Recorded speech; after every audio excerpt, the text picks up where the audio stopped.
most schools, they don't have a prayer in these tight economic times, but for a small religious elementary in South Charlotte, it's manna from heaven. But they're going up against a giant of biblical proportions. Primetime's Jeff Atkinson joins us now. All right, Jeff, you piqued our interest here. What's going on? This is an especially tough time, Jamie, you know, for schools, public and private. Teacher layoffs, programs slash, and even talk of some schools closing. What if you could vote your way to $500,000? Sound impossible? Wait till you see tonight's cover story.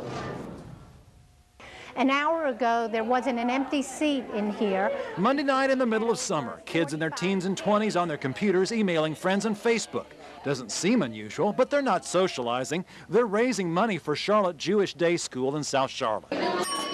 And the bell rings, that means somebody voted. They got a friend on Facebook to vote, and it doesn't get any better than that.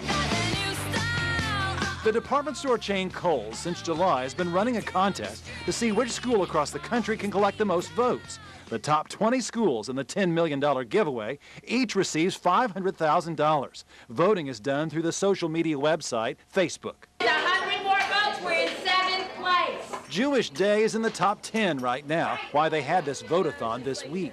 They overwhelmed their Wi-Fi system, so they had to spread out.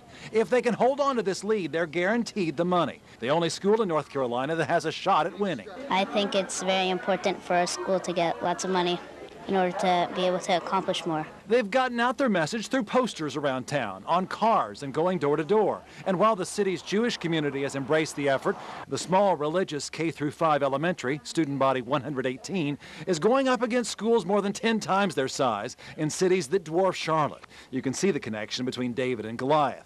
Development Director Gail Osborne calls it a stimulus package. We have had to cut some programs over the past few years because of the economy, and so it's going to help us reinstate that. It's going to help us buy technology, which will again help the economy. Who have you reached out to tonight? I mean, don't want to brag or anything, but the list is pretty lengthy right here. Since anyone younger than 13 is not allowed on Facebook, the school is enlisting help from alumni and friends. Yeah. And hopes Charlotte will take them under her wing, too. I think it's kind of surreal for some place as little as Charlotte to, like, compete against, like, huge cities like New York and LA and all that. It'll put us on the map. Yeah, we're on the map now. Charlotte #1.